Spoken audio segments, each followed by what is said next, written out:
ne wayita ennaku ntono ne tumulaba ng'alambula bijja ne wayita ennaku ntono tinkomyewo awaka kwegamba ebintu ebimu bikubuzaabuza naye ng'omuntu y'omu nga BBC esobola okusituka n'eva e Bulaaya ne Al Jazeera nejja mu Uganda nga Uganda li government yebawadde visa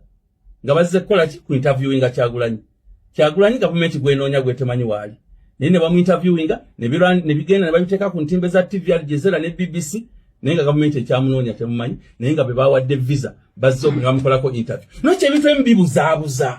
Ekisembayo nga tugenda mu nkumulamuko mu myaka gy'ekinaana okulonda okwaliwo mu kinaana ekyavaako emmandu Ssemwanga Museveni kugenda mu nsiko kyali kibba bululu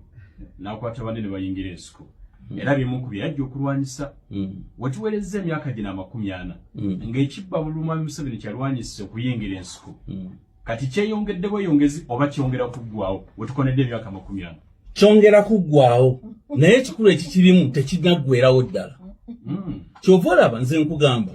nti mu palamenti y'omusanvu ndowooza waliwo omubaka nga bamuyita Balyomu Moses yavanga ludda lw'ejjinja ndowooza nakati abadde independent mu palamenti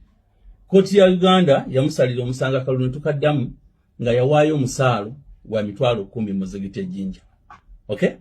naye nga wa NRM ne tuddayo ne tulonda naye nga omusaalo gwa $10,000 gavumenti ya Uganda ya NRM teyagalira ddala kubba kalulu naye abantu ssekinnoomu basobola okwenyigira mu bikolwa ebibbawo ebyo pulezidenti abadde kiriya buli waabeera ku radio waabeera ku TV takiwagira kakati omuntu ekikulu is living in denial kakati omuntu ayinza okugamba nti Nuupu Kyagulanyi afuna ate ebitundu bino Museveni afuna 71 naye nabira ku Nuupu abanene bo bagwa deputy president w'omu Buganda Mulamba agudde omumyuka w'akakiiko kake ebyokulonda Aisha Kabanda agudde Ssaabawandiisi wo mu Kampala tavuddeeyo akulira abavubuka Makindi agudde ow'ebyettaka mu gavumenti yo Nakaseke tavuddeeyo bwe tulaba nti gavumenti y'eddala enafuyidde eddala egwa kati kyova olaba luli bwe baava mu njogera tukanoonye